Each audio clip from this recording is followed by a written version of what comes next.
I drove 90 minutes for Thanksgiving, and I walked in to find my parents already scraping the last of their dessert plates. My mother didn't stand up. "We moved dinner up. You understand," she said, smiling, and she never once reached for a clean plate to hand me. So I said I understood. I picked up the single dish I'd carried in, the one I make every single year, and I walked it right back out to my car. I hadn't even backed out of the driveway when my phone lit up. My father. His voice was shaking. "Bring it back," he begged, almost whispering. "Please, and before your mother notices it's gone."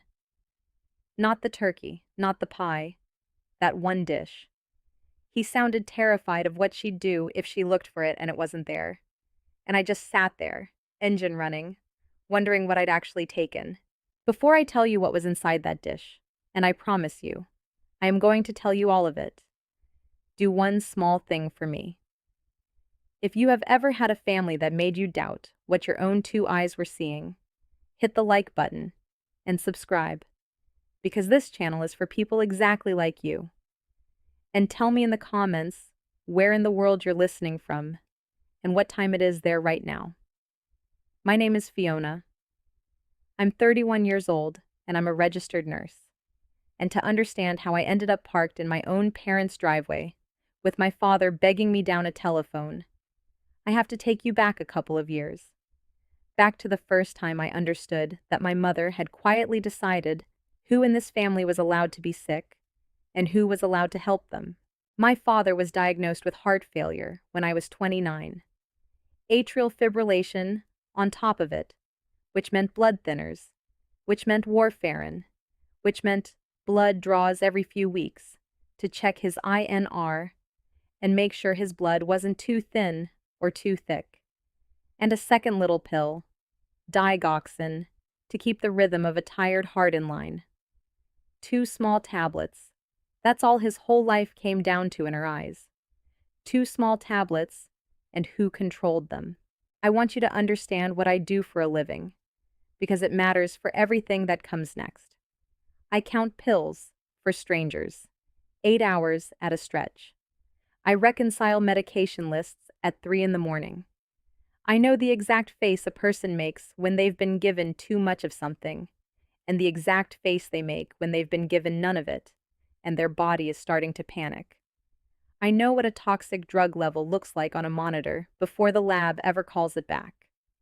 I chose that job on purpose, because when I was small, my grandfather died in a hallway, waiting for someone to notice him, and I decided nobody on my watch would ever go unnoticed again.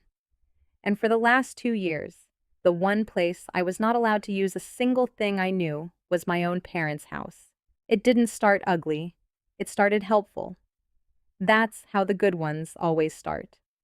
My mother began keeping his pills in a plastic organizer, the kind with the little doors labeled by day, and she said it was easier if she handled it, and of course it was. She was there. I was 90 minutes away. When I offered to set up his medication schedule the right way, cross-checked against his prescriptions, she laughed and said, "Fiona, honey, I raised 3 children and buried my own mother. I think I can manage a pill box." And I let it go. That's the part I have to live with for the rest of my life. I let it go because it looked like love, and because arguing with my mother had never once, in 31 years, ended with me still standing.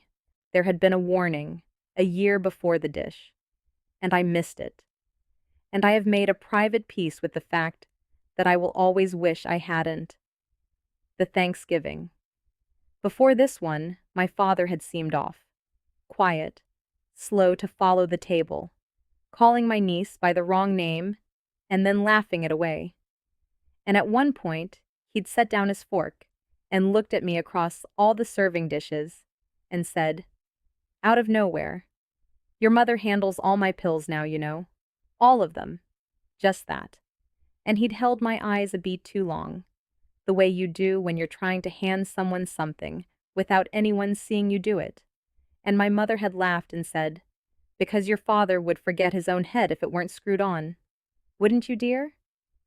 And the table laughed along with her, and the moment closed over like water over a dropped stone. I told myself he was just getting older. I told myself my mother was a saint for keeping track of it all. I drove home that night, and I did not think about it again for an entire year. He had been reaching for me across that table 12 months early, and I had passed him the gravy.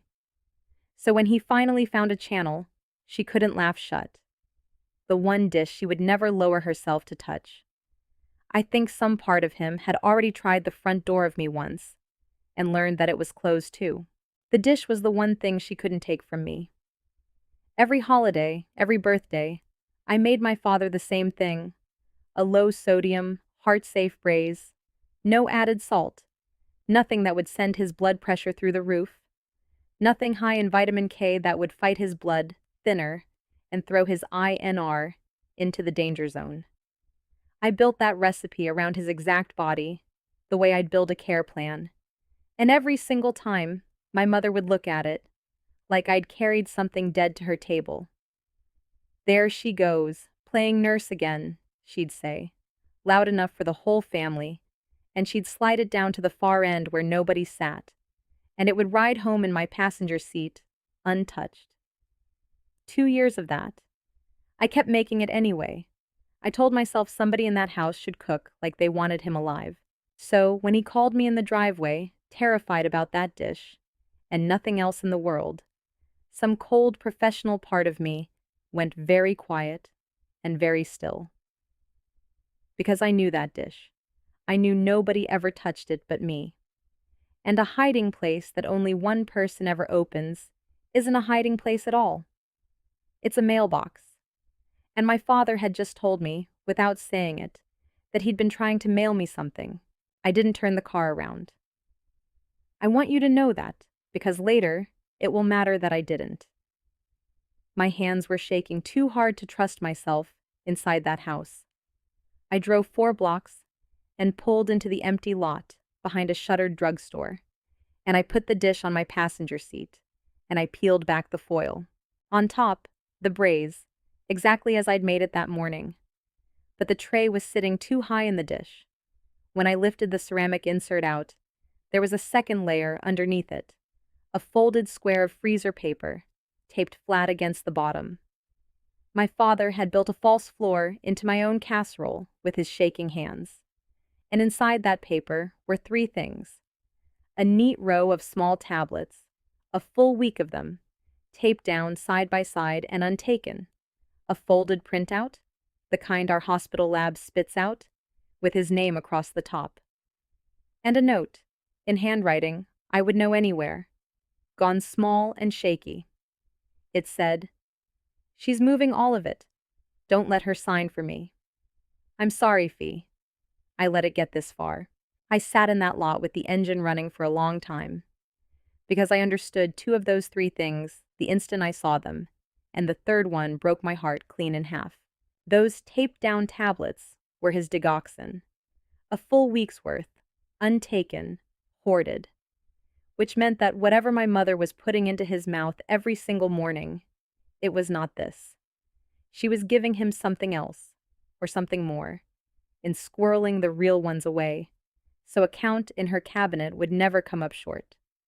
And the lab printout, I had to read it 3 times before it went in. His INR, the blood thinner number that's supposed to sit calm around 2 or 3, was over 5. That is a call the patient tonight number. That is a 1 bad fall from a brain bleed number. And his digoxin level, the one that's supposed to stay low and steady, was up in the range where we admit people to the hospital, where they get confused, where they see rings of yellow-green light around every lamp and can't tell you the year. My father was not losing his mind. My father was being poisoned by his own medicine cabinet, slowly, in doses, and he had figured out just enough of it to be terrified, and just enough of it to be ashamed. And he had used the one channel my mother's own contempt had left wide open, the dish she would never in 1,000 years lower herself to touch, to smuggle it all out to the only person in the family who could read what it meant. Here is the decision that shaped the next 6 weeks of my life, and I made it in that parking lot in about 90 seconds. I did not drive back and scream. If I walked, in shouting, she would have a story ready before I finished my first sentence. Fiona's unstable. Fiona's obsessed. Look how she talks to her poor sick father. And then my father would be left inside that house with a woman who now knew he had betrayed her. No. I did what I do at work, when everything is on fire, and panic will kill the patient. I got methodical. I photographed everything. Both sides of the note, the whole lab sheet, the taped row of tablets laid against my odometer, so the picture had a timestamp. I kept the originals, all three, zipped into the inside pocket of my bag. Then I fitted the ceramic insert back down over the empty freezer paper, so the dish looked exactly the way it had. And I drove back, and I walked in, like a daughter, who'd been scolded, and I set it silently on the counter. My mother didn't even look up from the sink. My father did. And I gave him the smallest nod I have ever given anyone. The kind you give a patient who's frightened on a gurney and can't have you say it out loud. It's okay. I've got it now. I'm going to come back for you. I left before either of them could put a single word on me, and I cried the entire 90 minutes home, ugly, both hands white on the wheel. But I had it. I had the first thread of it in my bag, and I was going to pull that thread until the whole thing came apart in her hands. I need to tell you about the shift I worked 2 days later, because it's the reason I stopped being able to talk myself out of what I already knew. We admitted a man in his 70s, through the ER, brought in by a frantic daughter who kept saying he'd gone senile overnight. Confused, nauseated, complaining the ceiling lights had halos. His heart rate was crawling. And when his labs came back, his digoxin level was toxic. And we held the drug, and within 72 hours, the man was sitting up, doing the crossword, and asking for a hamburger. Not senile. Never senile. Overdosed. His daughter cried in the hallway with relief, and I stood at the nurse's station, and I thought about a lab printout in the bottom of a casserole, and I had to go into the supply closet and breathe for a minute. Because now I wasn't guessing.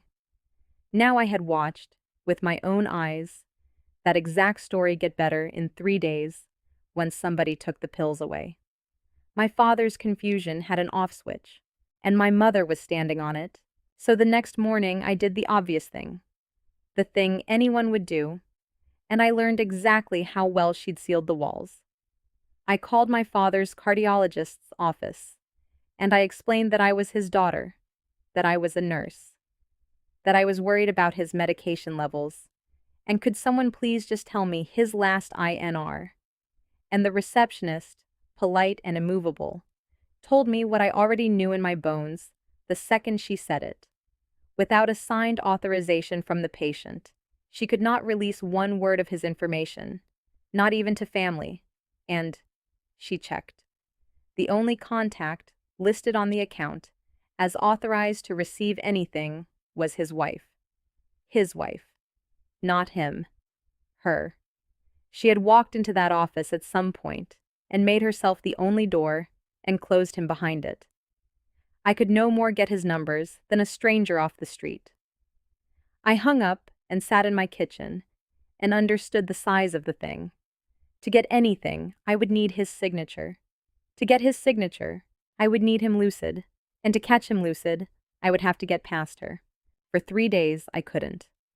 I'd call his cell, and it would ring twice and cut off. I'd text and get nothing, or I'd get a reply that didn't sound like any version of my father. Everything's fine, sweetheart, Mom says. Stop worrying, followed by a thumbs up he has never once in his life used. My mother had his phone. She probably had it for months. In the hospital, we have a word for what she was doing. We call it isolating the patient, and they train us to notice it, because it is almost never innocent. Cut the sick person off from anyone who might ask one hard question. I just never once imagined I'd be the family member on the outside of the wall, texting a phone my own mother was holding. So I stopped waiting by a phone she was holding, and I drove down without warning on a Saturday because I could not stand one more night of it. And I want to tell you what a wall looks like when the wall is a person you love. My mother opened the front door of the house I grew up in exactly 6 inches, on the security chain, in her good weekend cardigan, and she smiled at me through the gap like I'd come to sell her a vacuum. "This really isn't a good time, sweetheart," she said. "Your father's resting. You should have called first." And behind her, through those 6 inches, I heard him. I heard my father's voice come thin and hopeful down the hallway. "Is that Fee? Is Fee here?" And I watched my mother turn her head, without opening the door another inch, and answer him over her shoulder in a voice like warm milk poured slow. "No, honey, it's nobody. Go on back to sleep. Nobody."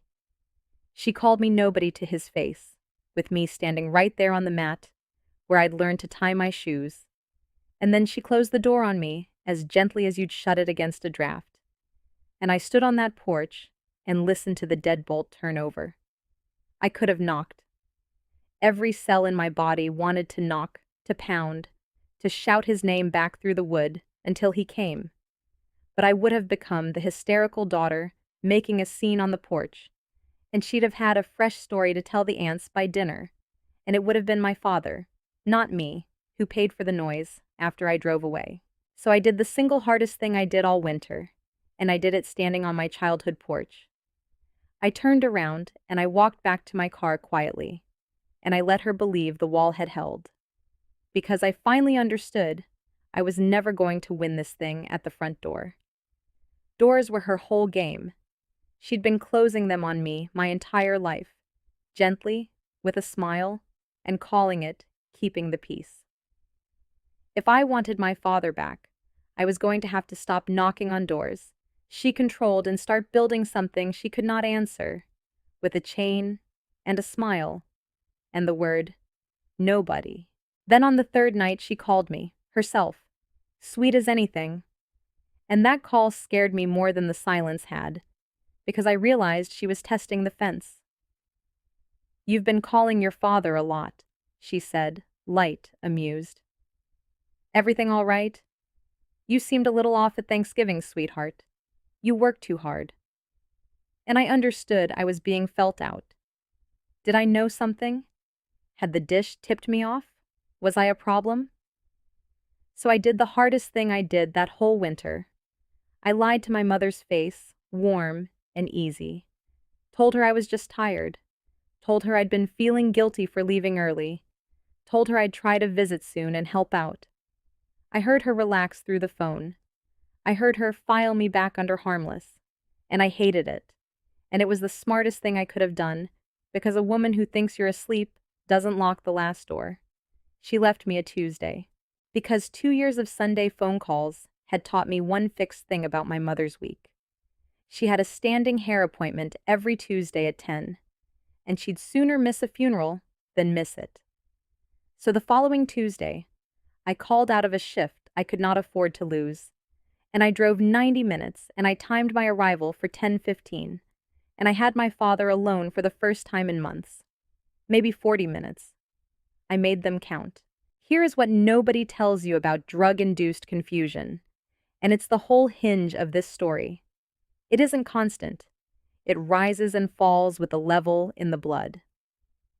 Between the peaks, early morning, before that day's dose, when the drug had thinned out overnight, my father was still in there, slower, tired, ashamed to his bones, but himself. And I had walked in at exactly the right hour. He knew me instantly. He knew what day it was. He gripped my hand, and his eyes filled, and he said, "I didn't think you got it, the dish. I didn't think you'd understand." I sat across from him at that kitchen table, and I told him the truth flat. The way I tell a patient, a hard diagnosis, no cushioning. Because cushioning is a thing you do for yourself. not for them. Dad, she is giving you too much of your heart pill, and she's letting your blood get dangerously thin, and she's doing it on purpose, so that a doctor will look at you in January and write down that you can't take care of yourself. And once he writes that, she gets to make every decision you have left. I can stop this, but I need you to sign 2 pieces of paper right now, and I need you to not tell her you signed them. And my father cried. And then he told me the thing I have to tell you, because it's the thing that makes this a real story about real people and not a fairy tale with a spotless victim. He told me that months ago, back when he could still think clearly most days. She'd sat him down at that same table with a thick stack of documents and a nice pen, and told him it was just in case, just being responsible. And he'd signed. All of it. He'd signed a power of attorney, handing her authority over his affairs. He'd signed himself over to her with his own steady hand because he was frightened and tired, and it was easier than the fight he knew a refusal would start. I did this, Fee, he said, and he put his face in his hands. I gave her the key. I handed it right to her, and then I stood there and watched her lock the door on me, and I told myself I was imagining it, because the other thing was too ugly to be true. I could have hated him in that chair. I'm going to be honest with you the whole way through this, because that's the only reason to tell it. A piece of me did hate him, right then, a hot, ugly piece. 2 years of watching her slide my dish to the end of the table while he said nothing.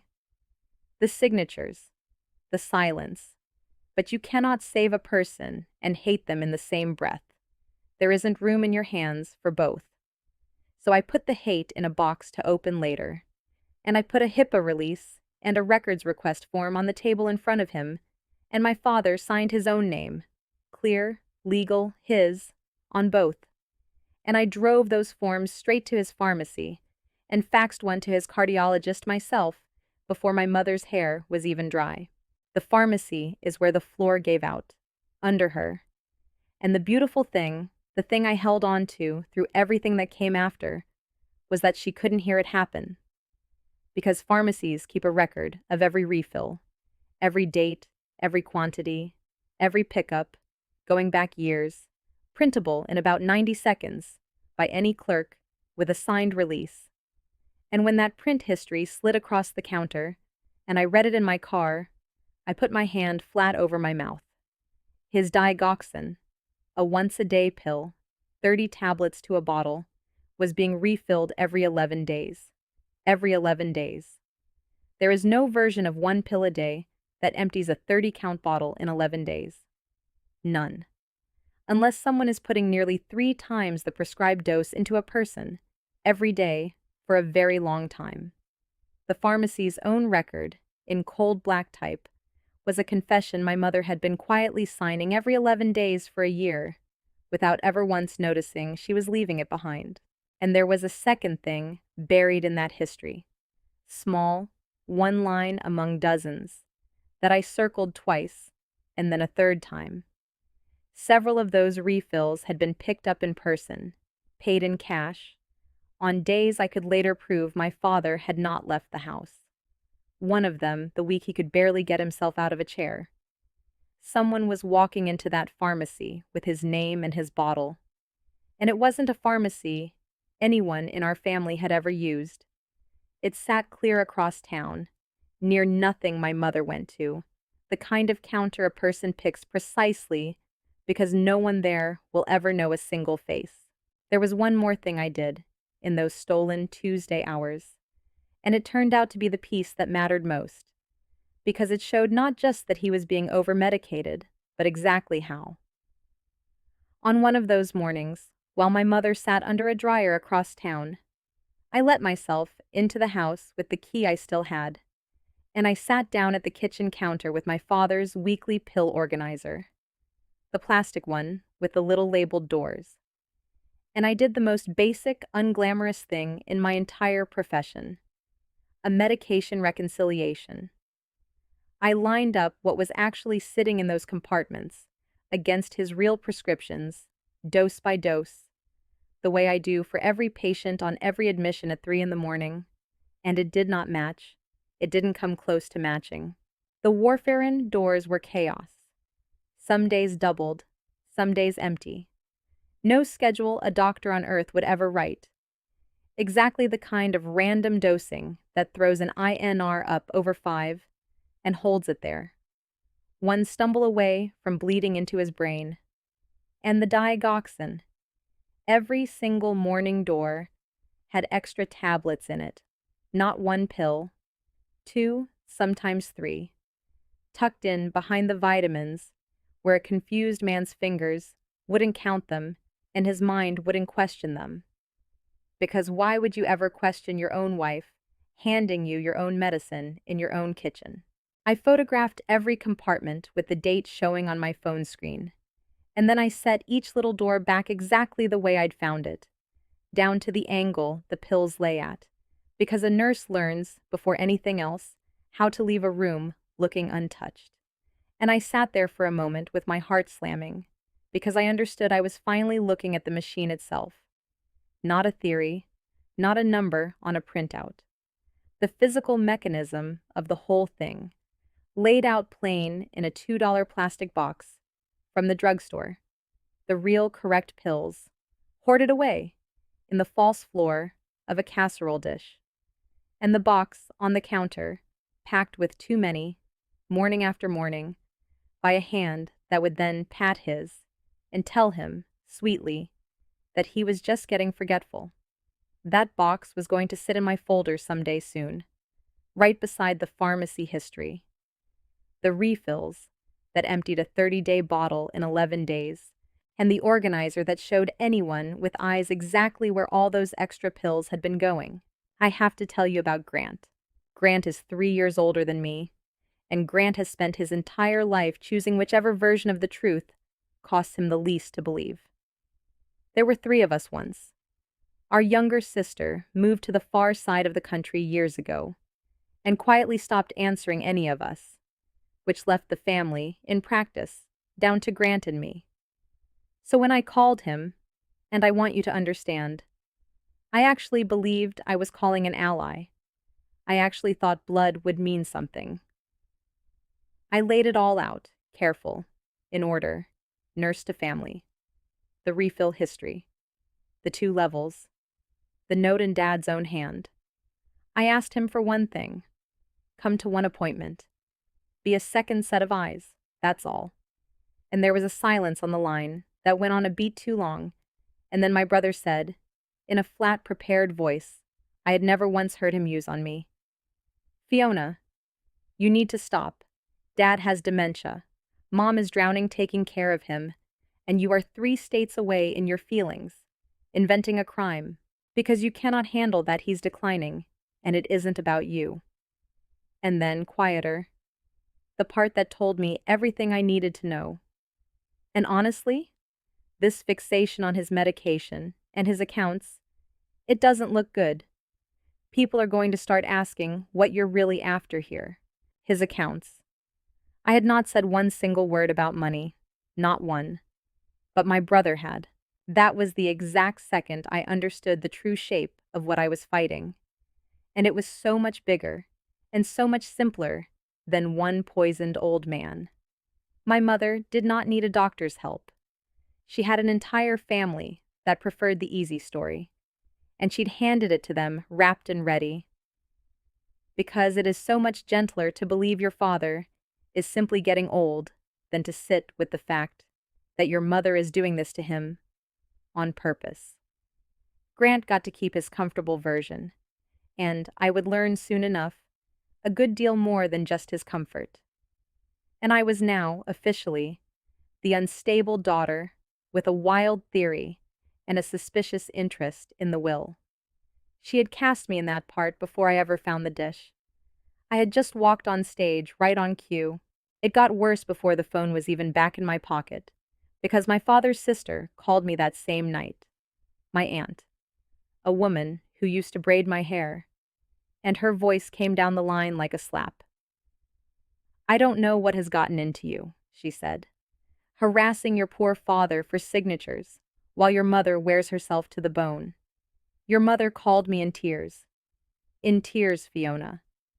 What kind of person does this to the woman who raised her? I tried once to say the word toxicity, to say the words refilled every 11 days, and my aunt talked right over me the way you talk, over a child having a tantrum. And I understood there was no sentence I could build that would get through, because my mother had gotten there first with a better one. I hung up and stood in my dark kitchen and felt the temperature of my whole family drop 10 degrees at once. I was outnumbered, out-narrated, and running out of December. Grant came to see me 2 days after the phone calls. In person, which he never does. 3 years in that apartment, and he had never once driven the distance to mine. He stood in my doorway and would not take his coat off, and he told me I needed to let this go before it blows up the whole family. And there was something underneath his voice, wound tight, that made me stop being angry and start listening the way a nurse listens. For the thing the patient is working hardest not to say. So I stopped arguing and I asked him, flat and quiet, Grant, what did she do for you? And my brother, who is not a strong man but is not, all the way at the bottom, a liar when you catch him clean, looked down at my kitchen floor and told me. He'd been underwater for 2 years, a business that folded, cards, maxed to the ceiling, a truck 3 payments from being repossessed out of his own driveway.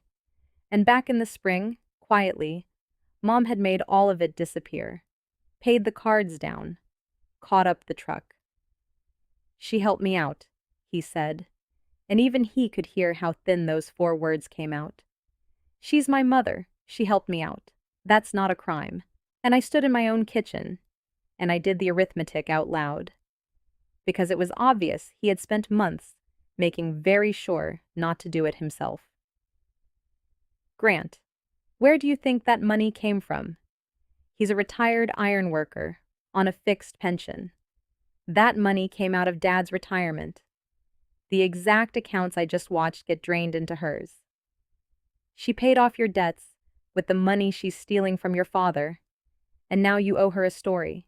And the story she needs from you is that Dad is just getting old. He didn't have anything to say to that. He put one hand flat against my doorframe, like the floor had tilted under him. And he stood there a long time, and I watched something move behind his face that I hadn't seen since we were kids. The look he got right before he admitted he'd broken something he wasn't supposed to touch. And then he said, "You don't know that." But he said it the way a man says a thing he has already stopped believing. And he turned and left without another word. I did not know, standing in my doorway, watching his taillights go, whether I had just turned my only sibling back toward the truth or lost him for good. But I knew one thing I hadn't known an hour before, and it changed the whole weight of the clock. My mother had not just bought a comfortable doctor and a comfortable narrative. She had bought a son. And a woman who is spending her husband's stolen pension to buy her own children's silence is not merely greedy. She is exposed, and getting more exposed every single day that money sat frozen in accounts a court-appointed conservator might one day sit down and actually read. She didn't just want my father quiet. She needed him gone from his own decisions before anyone with a badge ever looked at where the money had gone. So, I stopped trying to convince people who had already chosen, and I started building the one kind of thing a family cannot argue with. Numbers on paper with dates on them. I called a geriatrician 2 towns over, a doctor named Halverson. No connection to any of us, no history with my mother, nothing she could reach. And I did the thing that is its own language, the thing a nurse can do that a frightened daughter can't. I spoke to her clinician to clinician. I told her I suspected reversible, drug-induced, cognitive impairment in an elderly man being actively pushed toward a capacity finding, and that I needed an independent baseline assessment, uncontaminated. Ours, not the doctor my mother had chosen. She listened the way one professional listens to another, and she agreed to see him and I hung up, feeling for the first time since Thanksgiving like I had ground under one foot. That same week, I did something else I'd never done in my life. I paid for an hour of an elder law attorney's time, out of my own pocket, and I sat in a small office with wood veneer shelves and a box of tissues placed within reach of the client chair, and I laid the whole thing out. The power of attorney he'd signed months ago. The pills. The money I didn't yet fully understand. The evaluation bearing down on us. And I asked the only question that had been keeping me up at night. Was it already too late? The attorney was a patient woman with her reading glasses pushed up into her hair, and she told me two things I have turned over in my head 100 times since.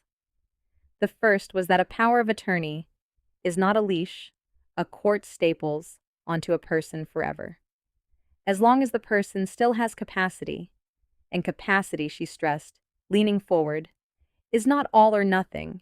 It is not a light switch. It comes and goes, and it is specific to the very decision in front of you. That person can revoke it. My father, on any clear morning, could take the key back with his own hand, which meant that every clear morning he had left was a live threat to my mother, and it explained, in a cold and simple way, I hadn't quite let myself see, exactly why she needed him to stop having clear mornings before a court could ever be persuaded they were real. The second thing she told me was harder to hear. She said kindly, over the glasses, that she could file motions from now until spring, but that the fastest and strongest thing available to me was not a lawyer at all.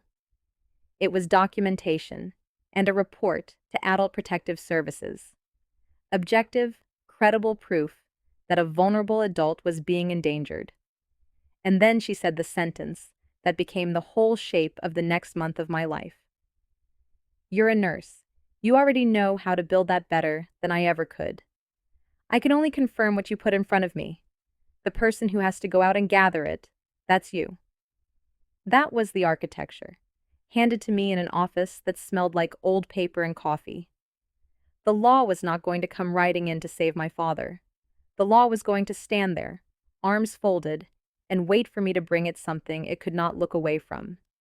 So I left, and I went and built the thing it could not look away from. And then I did the slow, patient, unglamorous work that actually wins these things. Every hour I could steal, a Tuesday here, a called-out shift there. I got my father away from her pill box, a coffee, a drive nowhere, a walk to his own mailbox and back. And every single time, I wrote down what I saw, dated, the way I'd chart a patient. Because here is the logic that would eventually stand up in a room full of people who wanted me to be wrong. If the confusion was the drug, then time away from the drug should give me back my father, a little more each time. And it did. I have it in my notebook in my own handwriting. Hour 1, off her dosing, he was foggy. Hour 3, he was cracking jokes about my parking. That is not a disease.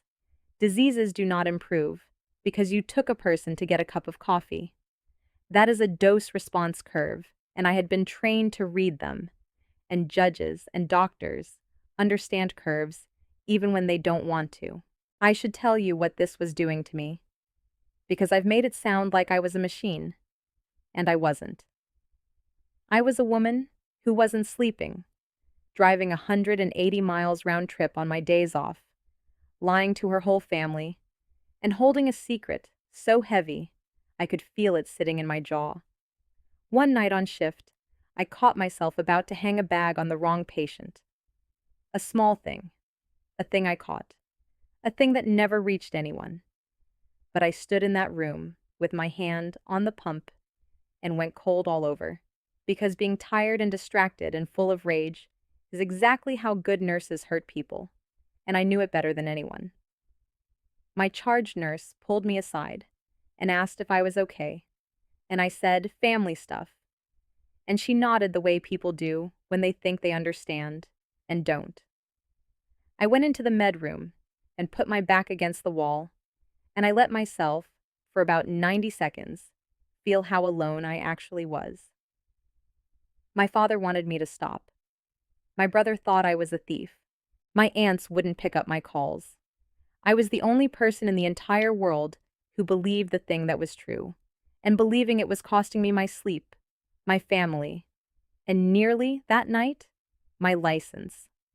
And then the 90 seconds were up, and I washed my face at the little steel sink, and I went back out and finished my shift without a single error, and I drove home and laid the pharmacy records out on my kitchen table one more time.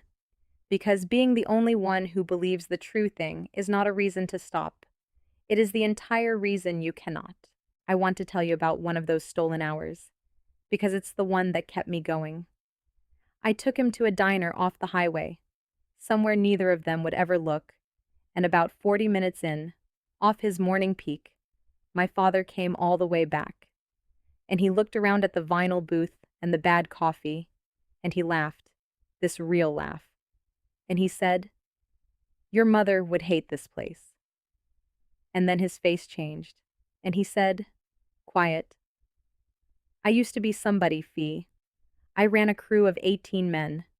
I made every decision on a 40-story building. And now I can't be trusted to know what pill goes in my own mouth." And I reached across that sticky table, and I told him the truth. "You know exactly what pill goes in your mouth. She's the one making sure you never get it." He held on to that. I watched him hold on to it. And I thought, I have 5 weeks, and this is going to work. I had a plan. I had a timeline. I had a curve in a notebook, and an independent doctor on the calendar, and a stack of pharmacy records with a confession printed every 11 days. And that is the exact moment my mother, who had eyes and ears in every corner of that family, felt me pulling the thread, and yanked the whole clock out from under me. I found out from Grant, of all people, in a text so casual it read like a weather report. "Good news? Everyone's on the same page now. They moved Dad's evaluation up. It's next Thursday. Should be quick. Next Thursday. Not January, 9 days." I called Dr. Prewitt's office. Prewitt, the name my mother had let slip once, the doctor doing the evaluation. And I got a chatty receptionist who thought I was the helpful relative pitching in. And she told me, warm as pie, that Dr. Prewitt had been the family's doctor for years now, and that Mrs. Patterson has it all arranged, don't you worry. The doctor who was going to decide whether my father could run his own life was my mother's doctor, handpicked, comfortable, already holding her version of the story before my father ever lowered himself into the chair. And my independent evaluation wasn't finished. Half my records requests were still crawling through the mail. In 9 days, a friendly stranger in a nice office was going to write down that my father couldn't take care of himself, and a court was going to believe him, because he wasn't lying. The confusion was real. He just had no idea he was evaluating a symptom instead of a disease. And then it would be done, and permanent and legal. That was the point of no return, and it cut both ways. Because in yanking the clock, my mother had accidentally handed me the single most important thing I didn't have, her fear. She wasn't speeding up because she was winning. Nobody in a winning position blows up a careful calendar. She was speeding up because something was about to be too late for her. Not for me, for her.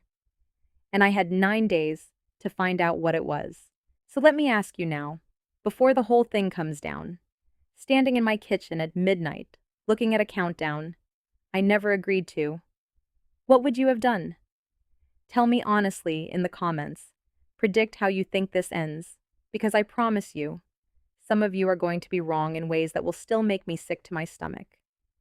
And if you have ever loved somebody who was too frightened to save themselves, stay right here with me, because everything I had left was about to go on the table at once, all of it, with no clock left to lose. I stopped sleeping. I ran the 9 days the way I run a code. Fast, in order, nothing wasted, feeling for the one thing that saves the patient. First, the independent evaluation, because it was the whole spine of my case, and it was only half built. I couldn't get my father to Dr. Halverson. My mother would never allow a strange appointment, and after the phone testing, I couldn't afford to spook her. So I used the one door she couldn't lock, because she'd forgotten it existed. My father was overdue for a routine cardiology follow-up, a standing appointment made months earlier, entirely ordinary, nothing about it suspicious. I called that office as his daughter, and, since he was already coming in, asked whether they'd draw a full panel while he was there. INR, a digoxin level, a basic cognitive screen for the chart, all of it standard, all of it boring, exactly what a careful clinic does for a heart patient in decline.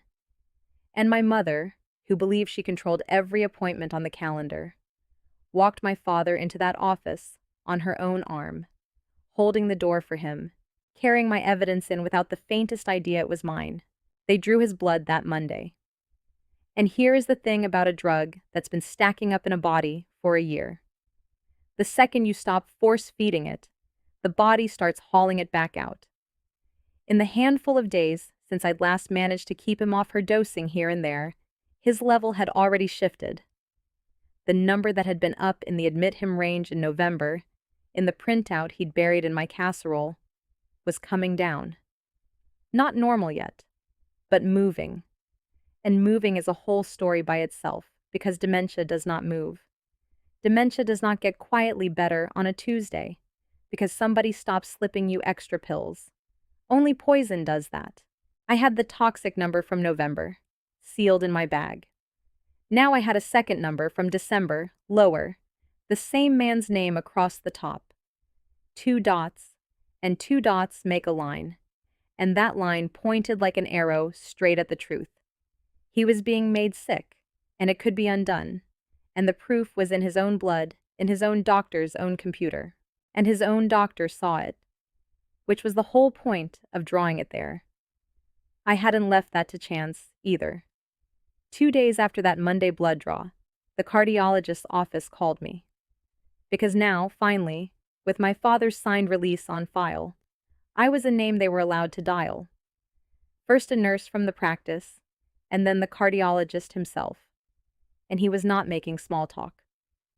He wanted to know why his patient's INR was sitting over 5 when he had dosed it carefully for 2.5.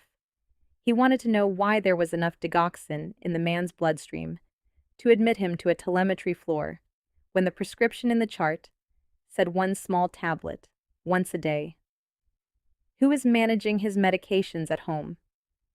He asked me, and I could hear in the way he asked it that some part of him already knew the shape of the answer, because he had been watching this patient slide downhill for a year and writing it into the chart as heart failure progressing, never once suspecting the decline was being manufactured every morning in a plastic box on a kitchen counter 40 minutes away. His wife, I said. His wife manages all of it.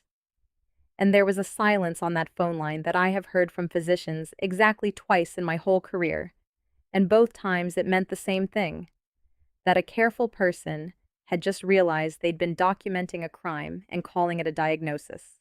I want to be precise here, because it matters for how this ended, and it matters for the rules I hold myself to. I did not get handed an ally out of a clear sky. I built one. I engineered the blood draw. I got the release signed in a stolen 40 minutes. I walked my father's own blood into his own doctor's own lab and put the numbers in front of the one man on earth professionally obligated to be alarmed by them. And he was alarmed, and he did his job. That cardiologist would turn out to be the most credible voice in the only room that ever mattered. A physician with a year of his own records, saying under pressure from absolutely no one that his patient's levels were impossible under correct dosing. But he only ever said it because I carried his patient's blood back to him. Nobody swooped in and rescued my father. I just kept setting the truth in front of people whose whole job was to see it, one after another, until not one of them had an honest way left to keep looking away. She nearly caught me twice that week, and both times my own family's lie about me is the only thing that saved us. Once my father almost said Dr. Halverson's name out loud at the dinner table. I heard about it afterward, and my mother's head came up sharp as a bird's, and she asked him too lightly who exactly that was, and he had just enough presence of mind left to tell her it was a nurse from the cardiologist's office, and she let it drop. Barely. And once she called me herself, out of nowhere, on a Wednesday, and asked me flat, with no warmth left in it at all, "Have you been taking your father places?" Just the question. Cold, a hand feeling along the top of a fence in the dark for the one loose board. And I stood in my kitchen with a burner phone weighing down one pocket, and my real phone pressed to my ear. And I lied to my mother, as smoothly as she had once taught me to lie, without ever meaning to teach me anything. When would I have the time, Mom? I work 6 days a week.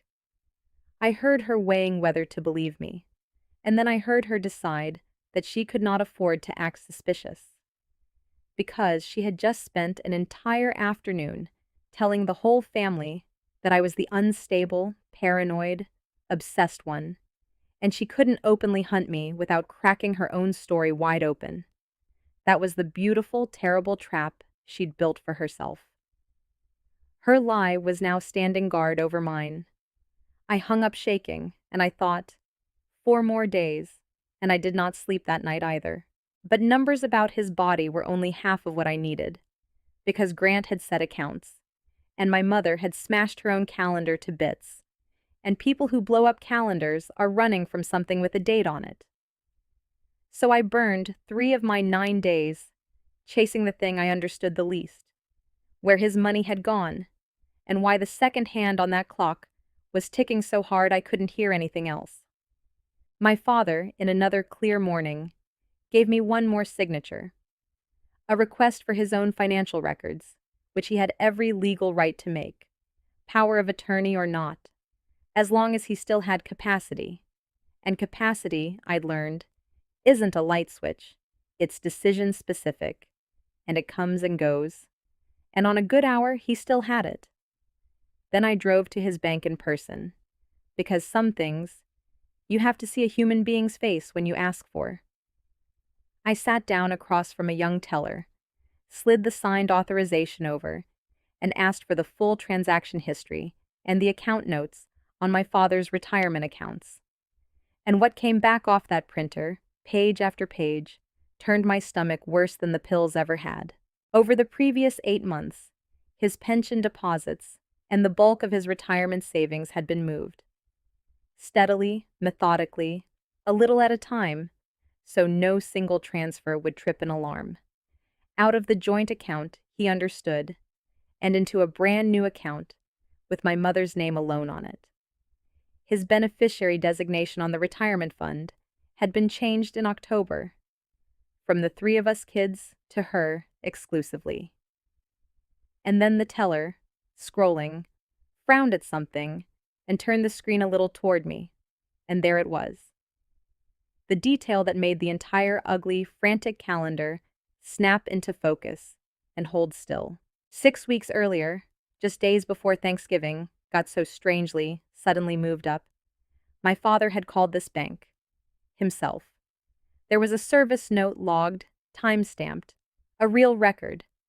Account holder phoned with questions regarding recent transfers and a beneficiary change, expressed confusion about the activity, advised to come into a branch in person. My father, on one of his clear mornings, had looked at his own accounts, seen exactly what was draining out of them, and picked up the phone. He had started to wake up, and a man who is waking up can walk into a branch and revoke a power of attorney. A man who is waking up can complain and change things back. Until I sat in my car in that bank parking lot, and I finally understood all of it. She was never racing me. She was racing him. She was racing to get a court to stamp him incompetent before he had one more clear morning to march into this exact building and take it all back. The guardianship was not the beginning of her plan. The guardianship was the cover-up. It was the thing that would make everything she'd already done permanent and legal and unquestionable forever, by erasing the one person on earth with the standing to question it, him, declaring his own voice unfit to be heard. Thanksgiving got moved, so I couldn't get near him in the home stretch.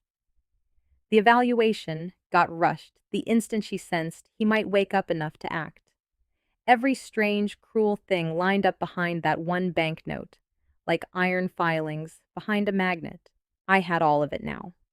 The hoarded pills, the 2 lab numbers, the pharmacy history refilled every 11 days, the drained accounts, the changed beneficiary, the bank's own note in its own record, the timeline, and a confession in my father's shaking hand from the bottom of a holiday dish. 9 days had become 5, and I made the last real mistake of that whole terrible month, which was to feel, for about 1 single hour driving home, like I had already won. Because my mother made a call, too. She found out I'd pulled his financial records. The bank flagged the authorization request, or Grant told her I never did learn which. And she did what cornered people do, which is move first and move loud. She didn't come at me. She went around me, all at once. In one afternoon, she called Grant, and both my aunts, and 2 old family friends, and by the time I picked up my phone, that Wednesday, there was a version of me loose, in my own family, that I could barely recognize as a person. Fiona had been harassing a sick, dying old man for his signatures. Fiona was unstable, had always been jealous of the attention Dad got, was clearly trying to get her hands on his money before the poor man is even gone. She got out in front of every single piece of evidence I had by giving all of it a motive, and the motive she gave it was mine. Every record I had pulled to save him, she recast, in an afternoon, as proof that I was the one robbing him. It was, and I'll say it plainly because it's true, the most frightening thing I have ever watched a human being do, and she did it without ever once raising her voice from a kitchen phone in the time it takes to make dinner. And then she did the thing that nearly finished me. She went to my father, I only learned this later from him, at my own table, and she sat him down and told him that I was going to be there Thursday, at the evaluation, making a scene, and that if I ruined this for the family, it would tear all of us apart, and it would be his fault, for signing things behind her back like a sneak. She took his shame, and she made a leash out of it. And when I called him that night, on the burner arrangement we'd cobbled together, my father, who had hidden a lab result inside a casserole to reach me, said in a small, dead, defeated voice, "Don't come, Fee, please. I already signed everything months ago. It's done. There's no point. Don't make it worse. I can't sit there and watch them do to you what they're doing to me." I sat on my bathroom floor for a long time after that call. Because this is the thing nobody warns you about when it comes to saving a person you love. Sometimes the person is too tired, too frightened, and too ashamed to be saved. And they will beg you, and mean it, to put down the only thing in your hands that can help them, so that the 2 of you can go under together quietly, instead of fighting on the surface where people can see. My father had spent his fear the same way his whole life, surrendering early to dodge the bigger fight later. It's how she got him. It's how she got every one of us for years. And here he was, spending it one last time, asking me to lie down beside him in the dark so it would all be over faster. I decided I loved him too much to obey him. I didn't call him back to argue, because I know that man, and you do not beat my father's fear with an argument. An argument is just a bigger thing to be afraid of. So I did the one thing I had left. The thing I do at a bedside when a patient has decided to quit before their body has. I drove down for one more stolen hour, one more clear morning, and I didn't bring a single word of a speech. I brought his blood.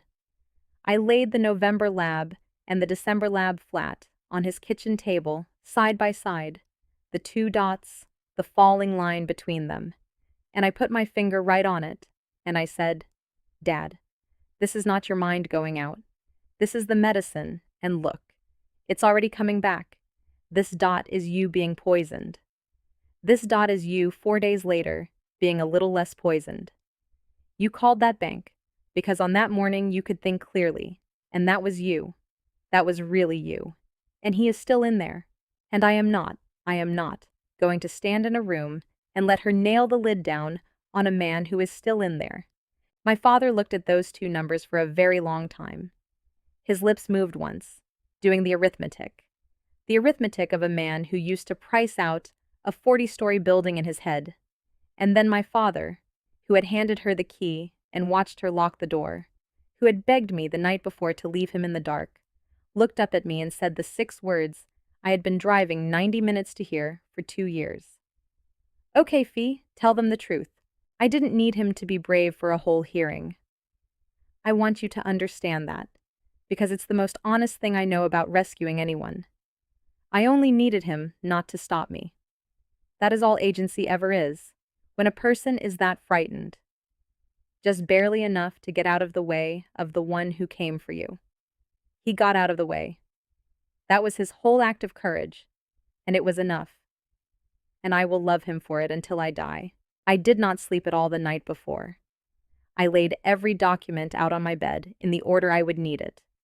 The November lab, the December lab, the pharmacy history, the photographs of the packed organizer, the financial pages, the bank note, and the note in his own hand from the bottom of the dish. And I slid them into a plain manila folder, and I practiced, out loud, to an empty room, the calm voice I was going to need. Not the angry voice. The angry voice loses every time. The calm voice, the bedside voice, the one that has told strangers their fathers were dying and kept its own feet under it. That was the only voice that was going to survive that room. The morning of, I drove the 90 minutes in the dark, and I want to be honest about what that drive was, because it was not triumphant. It was terror. I was about to walk into a room and call my mother, in front of a doctor and a lawyer, and my own brother, the worst thing a daughter can call a mother. And I was going to do it with nothing in my hands but paper. And if the paper wasn't enough, if the doctor decided to protect the smooth, familiar wife over the frantic, estranged, unstable nurse she described, then I would have shown my whole hand for nothing, and she would take him, and she would make very sure I never got within a mile of him again. I pulled into that parking lot, with my hands aching from the wheel and my mouth dry. And then I made myself think about 2 dots and a falling line, and my father's voice saying, "Tell them the truth." And I picked up the folder, and I went in. The evaluation was held that Thursday morning in a beige conference room at Dr. Prewitt's practice, which honestly tells you everything about how easy my mother expected it to be. She'd pictured walking a confused man in, answering for him, watching a familiar doctor sign a familiar form, and driving home in time for lunch. What she walked into instead was me, already seated in the chair beside the door, with a folder in my lap and my hands very still. I'm going to take you through exactly how it came apart, step by step, because it did not come apart the way people imagine these things do. Nobody screamed. Nobody stood up and confessed. That is television, and television is a lie about how the truth actually wins. What breaks a person like my mother is much quieter and much worse for her, and it is built entirely out of paper, and dates and questions she cannot answer in front of witnesses. It opened with her story, delivered smooth as glass. My mother told Dr. Prewitt, and Dr. Prewitt wrote it down, nodding, that her husband had been in steady cognitive decline for well over a year. Confusion, disorientation, seeing things, unable to manage his own medications or his own affairs, and that she, his devoted wife, had shouldered all of it alone, and now simply, reluctantly, needed the legal authority to keep her poor husband safe.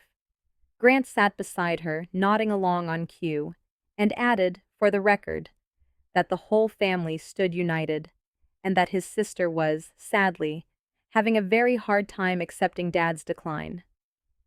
Then Dr. Prewitt turned to me, kindly, a little pityingly, the exact face you make at the relative who's too deep in denial to be useful, and asked whether I had anything I wanted to add. I said I do. But before I say a word, I'd like to ask that everything I'm about to hand you go straight into his medical record, because it's clinical, and because I'm a registered nurse, and because I think you've been asked to evaluate this man off an incomplete chart. And I opened the folder in my lap. I laid down the first lab. November. His digoxin level, sitting deep in the toxic range, his name, and the date printed across the top. This is a drug level, I said, quiet even, not a psychiatric evaluation. And this level, all by itself, produces exactly the confusion and the visual disturbances my mother just described to you as dementia. It is a known, documented, textbook cause, and it is completely reversible. Dr. Prewitt's pen stopped moving over his form. He picked the sheet up. My mother said, fast, that the pharmacy must have made an error, that she only ever gave him what the bottle told her to. Her voice was still smooth. That was the last time that morning it would be, because then I laid down the second lab. December. The same man, the same test. The level already falling. 4 days after I was able to keep him away from the pills he's given at home, I said, his level dropped this much. I have a notebook, dated, documenting his cognition, improving in step with it, hour by hour, every time he's off her dosing. Dementia does not fall 4 days after a change in who hands you your pills. Poison does. And then I laid down the pharmacy's own refill history, and I slid it across the table to the doctor, and I said the sentence I had been building in the dark for 5 sleepless nights. His digoxin is prescribed once a day, 30 tablets to a bottle. Doctor, would you read out loud for the record how often this prescription was being refilled? There was a silence in that beige room, and Dr. Prewitt read it, quietly, because he was a doctor, looking at a pharmacy record, and there was nothing else he could do. Every 11 days, and then I turned and I looked at my mother, and I did not accuse her of anything, because I did not have to, and because I'd promised myself in that parking lot back in November that I would let the paper do it. I just asked her, in the calmest, gentlest voice I own, the voice I use with families in the worst hour of their entire lives. Mom, at 1 pill a day, how does a 30-day bottle empty in 11 days? She didn't answer. She opened her mouth, and there was nothing inside it. She reached for the smooth voice, and it simply was not there anymore. And I watched my brother Grant turn his head and look at her, really look at her, waiting for her to produce the obvious innocent answer he had spent this entire war assuming she had, and she did not have it. And I watched the exact moment my brother saw that for the first time in his life. Because there is no innocent answer to that question. There is no pharmacy error that puts triple the pills into a man for a year, and then hides the untaken real ones, taped to the bottom of a casserole dish. She knew it. The doctor knew it, holding 2 labs and a refill history, like 3 cards of the same suit. And my brother, God help him, finally knew it too. All of it, landing in the length of one silence she could not fill. And then Dr. Prewitt did the one thing my mother had never planned for, because it had genuinely never occurred to her that the doctor might examine the patient instead of her paperwork. He set down her petition, and he turned his chair to face my father directly for the first time all morning, and he asked him the plain questions off the cognitive screen. The date, the season, who the president is, count backward from 100 by sevens. Remember these 3 words, and I'll ask you for them again in a minute. And my father, off my mother's dosing for over a week now, his level down where it belonged, answered them. Not perfectly. He was 66, and exhausted, and frightened half out of his skin. But he answered them like a competent man having a hard morning, not like the vacant, declining husband my mother had spent a year describing to every relative who'd hold still for it. He got all 3 words back at the end. He counted the sevens, slow, eyes closed, the way he used to run numbers on a job site before there were calculators to do it for you. And I watched Dr. Prewitt write, and I watched my mother watch him write, and I understood that the single most damning witness in that entire room was the one she had dragged into it herself, certain he would fail. My father, simply being clearer than she needed him to be, out loud, on the record, because I had spent 6 weeks pulling the poison back out of him, 1 stolen hour at a time. I could have stopped right there. I had already won the room. But a smashed calendar has a second hand, and I had made myself a promise to show them the whole face of the clock, so I laid down the rest. The financial records, transfer after transfer, month after month, out of his accounts into hers alone. The beneficiary changed in October, and then on top, the bank's own service note from 6 weeks earlier. Account holder phoned with questions regarding recent transfers, expressed confusion, advised to come in. He noticed, I said. On a clear morning, my father looked at his own accounts, saw his own money moving, and called the bank himself to ask about it. And 9 days after that phone call, this evaluation got moved up by 6 weeks. I looked at Dr. Prewitt, only at him. You were not brought here to protect a man from dementia. You were brought here to have him declared incompetent before his next clear morning, so he could never walk into that bank and take back what was already gone. I'm the only reason his next clear morning is happening in this room. And then, for the only time all morning, my father spoke. He had been sitting there quiet the whole time, hands folded in his lap, everyone talking over the top of his head as though he were already a photograph of himself. And he lifted his head, and he looked straight at Dr. Prewitt, and in a voice that came slow, but came entirely, unmistakably his own, he said, I know what day it is. I know what she did. And I did not agree to any of this. 20 words. A man they had all agreed could not manage a single sentence, stating the date, the crime, and his refusal, cleanly, on the record, in front of the doctor, whose whole job that morning was to decide whether he could still do exactly that. My mother did not shout. I keep telling you that, because it is the part people never believe, and the part I will carry to my grave. She went absolutely, perfectly still, and then a gray color came up under her skin, from the collar of her good blouse. And she reached one more time for the smooth voice, and it was gone for good. All she managed, into a room where every other person had stopped moving, was, you don't understand what it's been, what I've had to, and even she could hear it, land on that table like a thing dropped. Her attorney, who had come expecting to witness a signature and file a petition, quietly closed his folder and set down his pen. Dr. Prewitt was already writing something across his form that was the opposite of what he had walked in that morning meaning to write. She had spent an entire year building a machine out of everyone's willingness to believe the easy, comfortable story. My father's fear, Grant's convenience, my aunt's loyalty, a familiar doctor's trust. And it took 11 minutes and a folder of paper to jam every gear of it at once. And not one of those minutes belonged to my anger. The numbers did it. Her own conduct did it, every 11 days for a year. I just carried the folder into the room and opened it.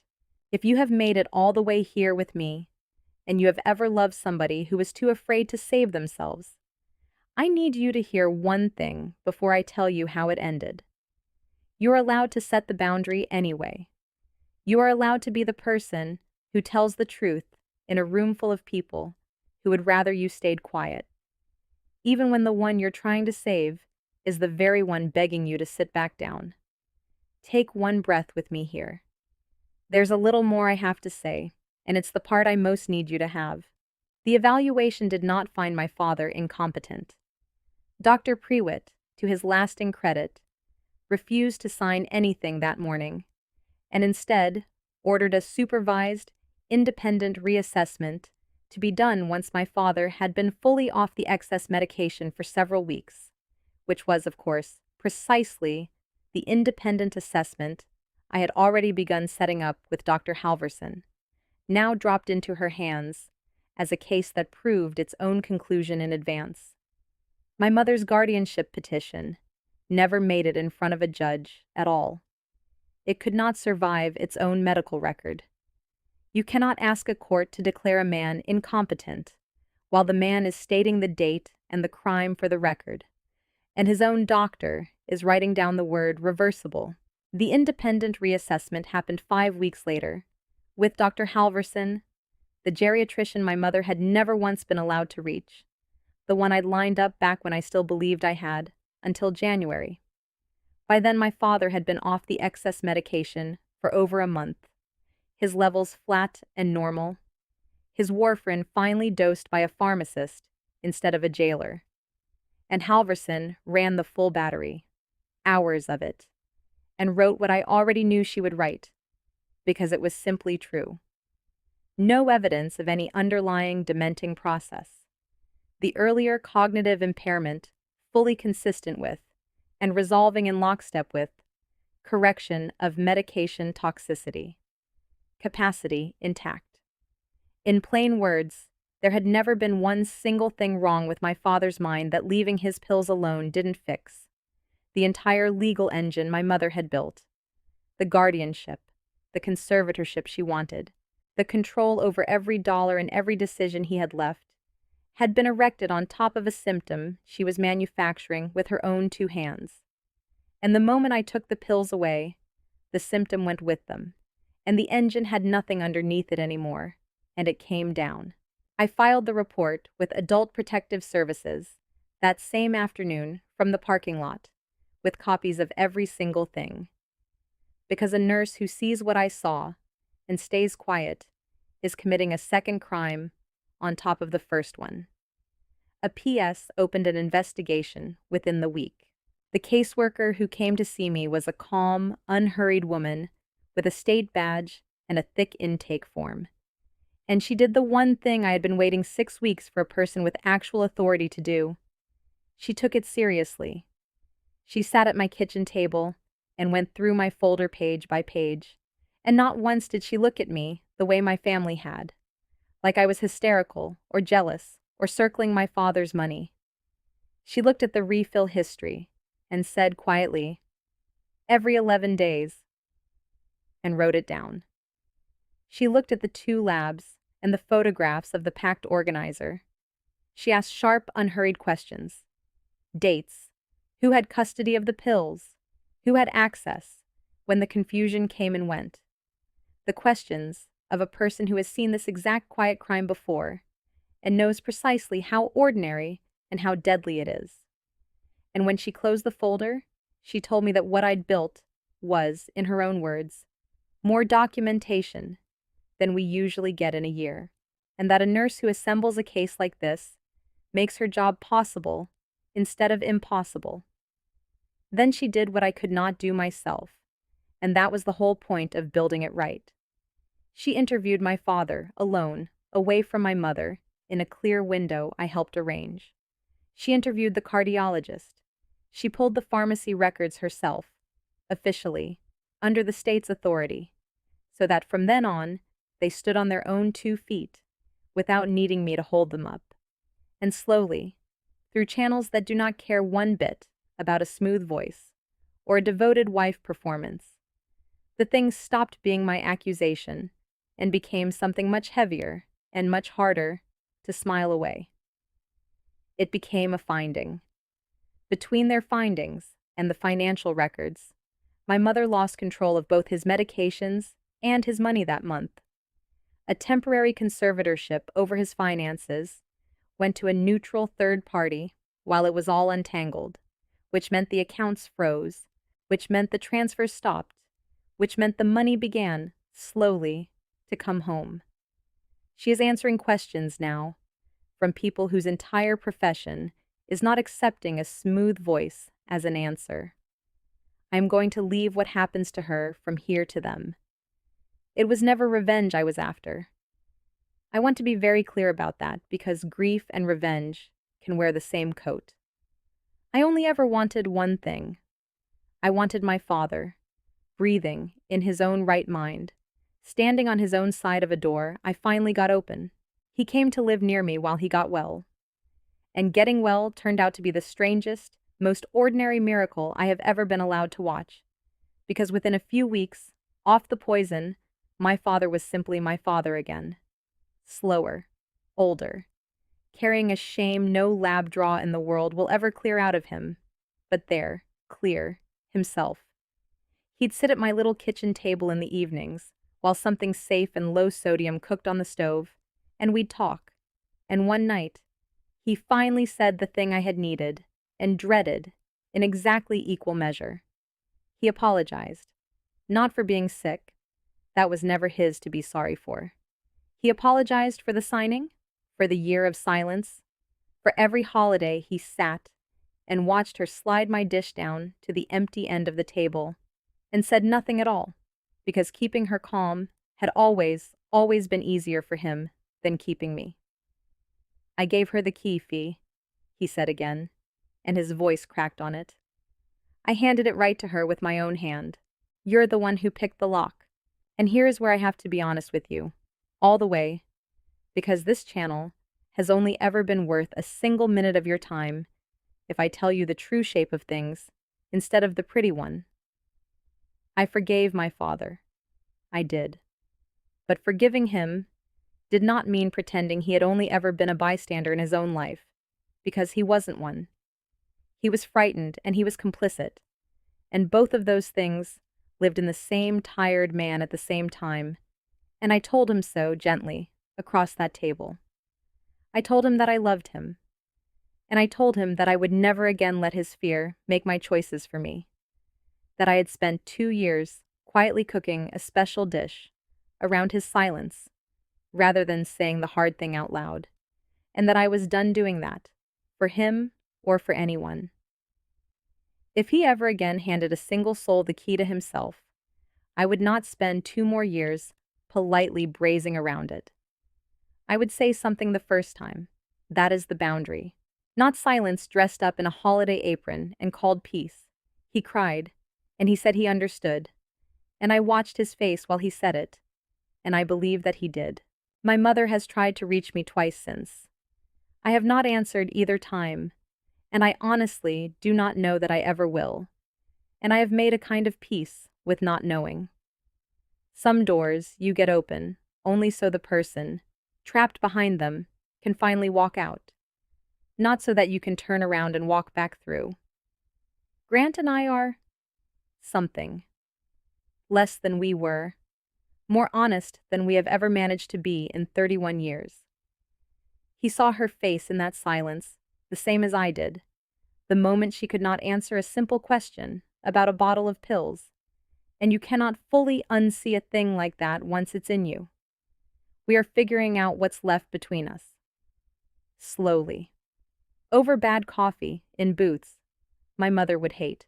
People ask me, when I tell this, whether I feel guilty for taking my father out of his own wife's house, for reporting my own mother to the state, for blowing my family into pieces I am honestly still finding in the carpet. And I used to brace for that question like a slap. I don't anymore. Because here is the thing I finally understood. Somewhere in those sleepless weeks, with the pharmacy records fanned out across my kitchen table, I did not blow my family apart. My family was already a quiet, tidy little machine for grinding a frightened man down into a signature, and every single person in it had agreed, without ever once saying so, not to hear the gears turning. All I ever did was refuse the agreement. I said out loud the thing that everyone else had decided to keep sliding down to the empty end of the table. The peace they keep asking me to have kept was never actually peace.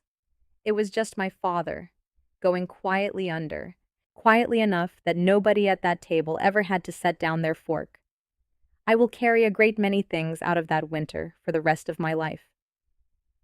Guilt for being the one who finally pulled the alarm is not going to be one of them. I made the dish again a few weeks ago. Same recipe. No salt. Nothing that fights his blood thinner. Nothing that spikes his pressure. Built around his exact body the way it has always been. But this time, I set it down right in the middle of my own table, in my own house, where nobody slides anything to the empty end. And my father ate 2 full helpings and asked me for the recipe, like he hadn't watched me make it 100 times through the fog of a year of poison. And I sat there, and I thought about all those holidays I kept cooking that dish straight into a wall of her contempt, telling myself somebody in the family ought to at least cook like they wanted him alive. It turns out somebody did want him alive. It turns out he'd been trying to tell me so for a solid year. From the false floor of the one dish she would never in her life stoop to touch. That he wanted to live. That he wasn't ready to go quiet into that beige room. He was just far too afraid to say it out loud anywhere she might hear him. I almost drove off with it. I need you to sit with that because it's the whole thing. I almost let the foil stay down. I almost let January come. Instead, I pulled over in an empty lot behind a dead pharmacy, and I lifted the corner of a meal my own mother thought was beneath her, and I found my entire father hidden underneath it, still alive, still reaching. So if there is a person in your life your whole family has quietly agreed to stop fighting for, if there's someone everyone's decided is just declining, just difficult, just gone, go check the dish nobody ever touches. Lift the foil. Look under the thing they've all learned to slide to the end of the table.